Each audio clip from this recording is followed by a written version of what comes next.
Good morning, everybody. I have a full day of preserving ahead of me, so I'm going to just kind of take you along and show you what I'm doing. To start with, I am blanching some peaches. I'm going to get the peels off and get them, or cool them down, get the peels off, so I can can up some peaches. But while those are getting blanched, yeah, I know I blanch in a little bit differently than everybody else does. It's not a rolling boil. I just have a hard time maintaining that, so we do it this way.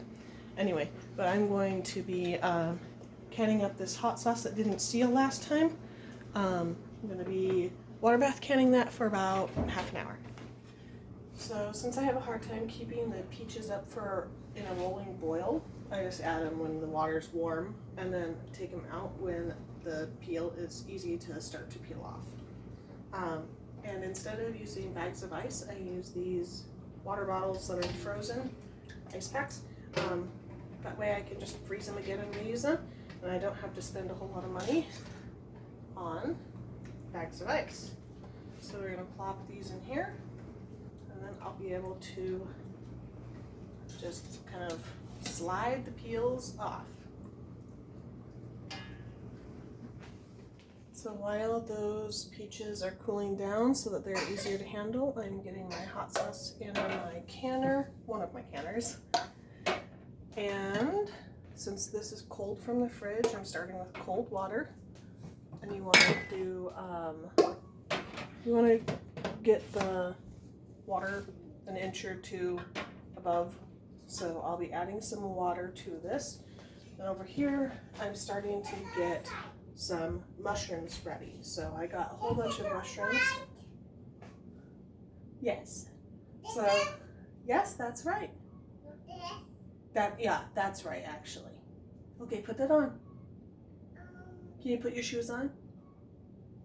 So my friend gets the things that are about to expire from the grocery stores and passes them on to me. And I have a ton of mushrooms. So I'm going to just give them a rinse, and then I'm going to be cooking them down a little bit and making a mushroom stock or broth, and then canning the mushrooms as well. So just put them in there. I add some salt to my water in here, and after I wash them up, I'll get them in there and get them going.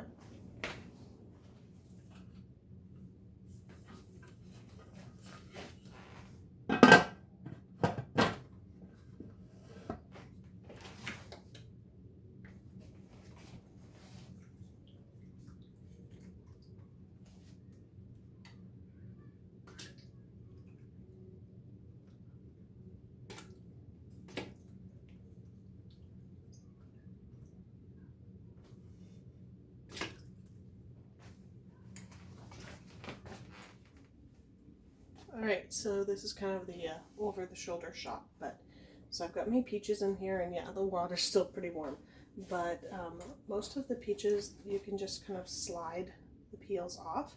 And so what I'm going to be doing is getting the peels off and putting them in this bowl, and then I will be splitting these, putting the halves into jars and just tossing the pit. So I'll let you watch me do that.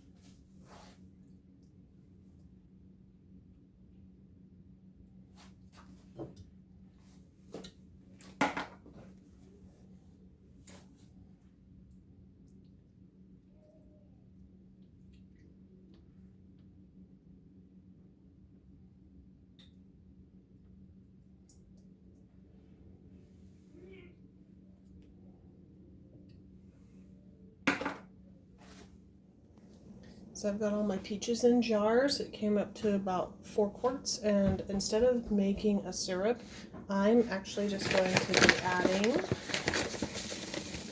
about a tablespoon of sugar to the tops of each of these, and then filling it up to about 1/2 inch headspace with water. That way I don't have to make such a small amount of simple syrup, since I have so much canning to do today. Then I'm going to be putting my mushrooms into jars. I'm going to use a chopstick to make sure that the air gaps are filled on these. But I'll be putting mushrooms into jars here, and I'll show you how I get that done as well. Let's get a chopstick. Can we open that door? In just a minute I will.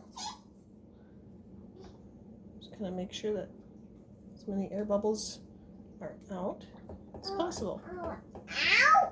Yeah, out. And then make sure that the water still goes up to the right level. You don't want to have too much space in there because you want your peaches to stay pretty much the same color, because if they are above the liquid then they kind of brown. Alright, now I'm going to get the mushrooms into the jars. So this is where I find it nice to have something to press things down, because these mushrooms are going to be kind of loose in there, and you can fit more in there if you just go ahead and press them down. Now I'm not sure how many quarts I'm going to get out of this, because mushrooms, they definitely kind of shrink when you cook them. So kind of press those down. See, you can get a few more in there. And with the mushrooms, just like meat, you want about 1 inch of headspace. So I'll come back and fill it up with some broth here in a little bit. But just the liquid that I cooked it in, I'm going to fill up these other jars. So I ended up with 2 quarts of mushrooms. Now I'm just going to fill it up to the bottom of this band with liquid. That's about 1 inch of headspace. This is the broth that I cooked the mushrooms in. And then I still have a lot of broth, and I like mushroom broth, so I'm just going to fill up some extra jars with that and see how much I get. So I have 4 things that are going to be going into a pressure canner, but I have room for 3 quarts, and so I want to fill that empty space as much as I can. So I'm going to be doing some beans, some dry beans along with it. So what you do is 1/4 of the way up you fill with beans. Since this is a quart, then I know 1 cup of beans will fit into it, 1/4 of the way up. And then you fill it to about 1.5 inches of water, and then we're going to add 1/2 teaspoon of salt, and then you pressure can this for meat times. So even though the mushrooms and the mushroom stock I could actually do for less, I think it's like 40 minutes, I'm going to be doing it for 90 minutes because they're just mushrooms. But that will bring the beans up to safe temperature, and it'll fill in the gaps of my canning. And yeah, so I just have to find my teaspoon measure. You can put a teaspoon or 1/2 teaspoon. I'll probably put 1/2 teaspoon in each of these quarts. So I'm going to be loading up my canner, my pressure canner, with my mushrooms, my mushroom stock, and my beans. And then I am going to be stringing peppers and green beans. You've probably heard of stringing peppers before, but you may not have heard of stringing green beans. And this is actually my first year going to do it. They're called leather britches. And basically it's air drying green beans as a method of preservation. So I'll show you how I'm doing that. So I keep this thread here threaded on the needle. This is upholstery thread, so it's nice and sturdy. And then as I get ripe cayennes, I just add them to it. So I've got a handful of dried cayennes. Ta-da! And when you're stringing them, you just kind of want to go through the most fleshy bit of the stem as possible, so that when you pull them down and they dry, they're easy to manage. So I'm going to string all of these up and hang them to dry, and then I'm going to be doing, just a minute sweetie, and then I'm going to be doing my green beans in much the same way, except that you string them through the middle. So we're going to give that a shot, see how it goes this year. So I've got my beans starting to get strung here. Some of them were already fairly dry because I just had set them on the counter. So you just kind of stick them right in the middle. Pull it down, and we'll add it to the collection down there. We'll hang it to dry in a kind of a dry spot, and see how it turns out.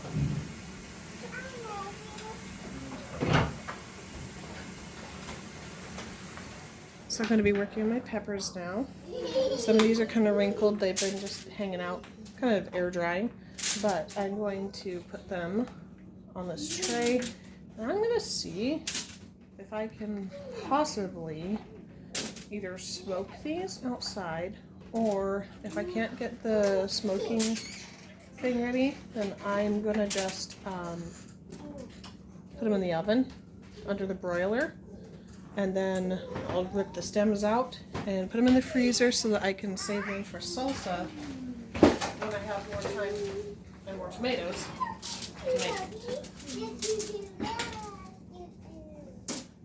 I've got one or two with blossom and rot. I'm just going to cut those off before I put them on. But these are ancho chilies. They make amazing salsa. And then I got to trim off a little bit. And then the rest are yellow jalapenos. Put them in there. Get it ready for salsa.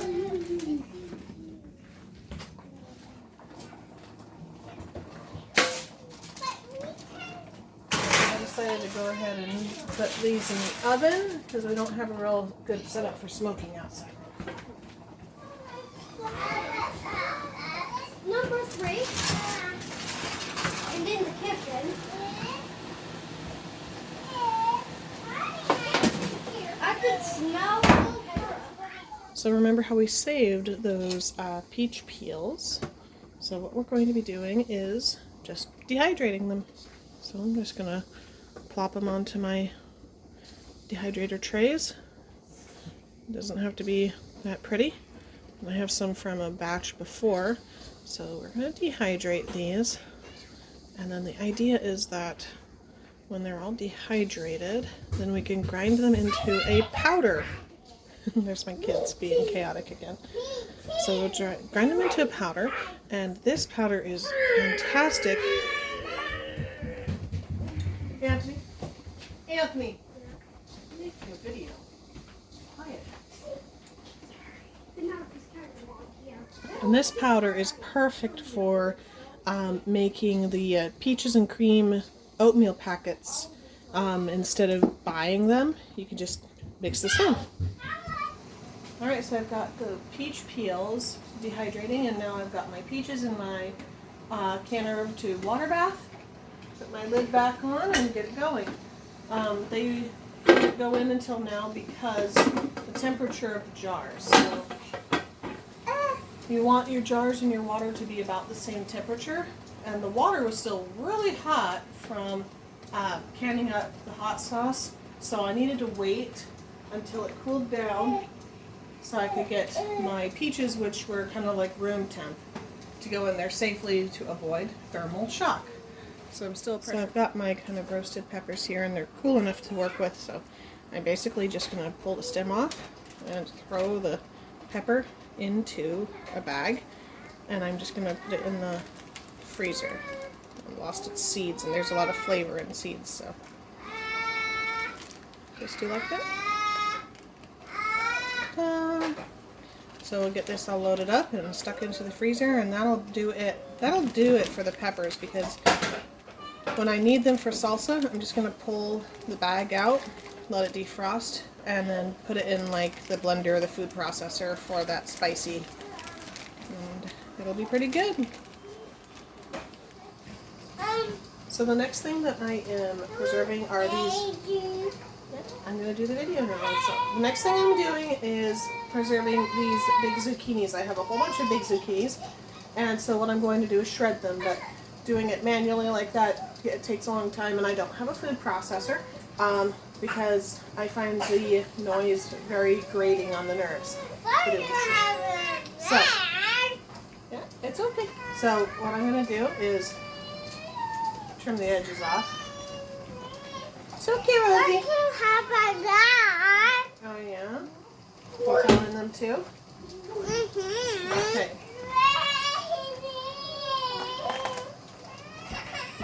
So I just cut it into chunks that will work in my antique shredder here. Yeah. And originally it had something to bolt it down, but it doesn't anymore. But now, I just shred it in there. So what I'm going to be doing with this is I'm just going to be freezing it. I have canned zucchini before in slices, and that does work, but we use it better frozen.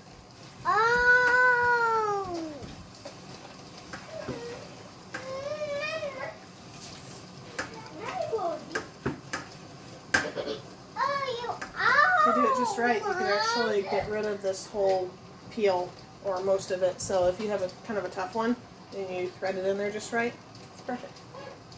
It's yummy to eat. So I've got a giant bowl full of shredded zucchini, and pardon me, I'm going to be making my little freezer bags.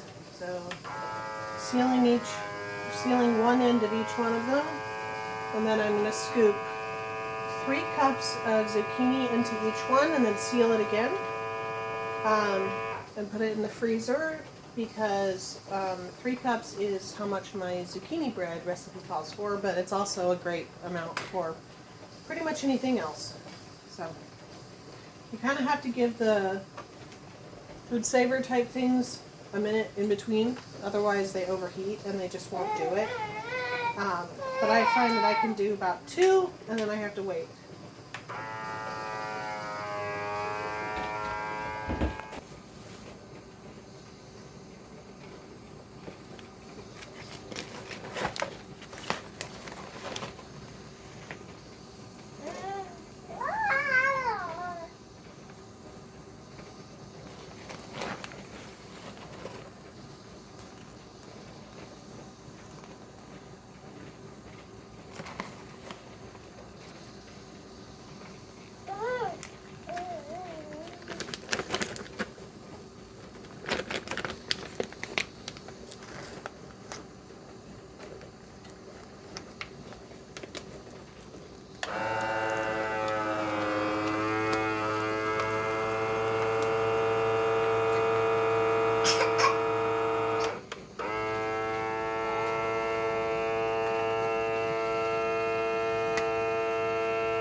Can I make it flat?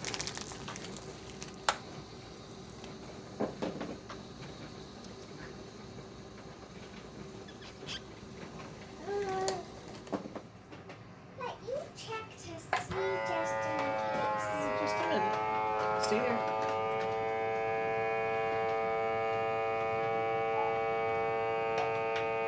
So on the hot one, is it on? Yeah.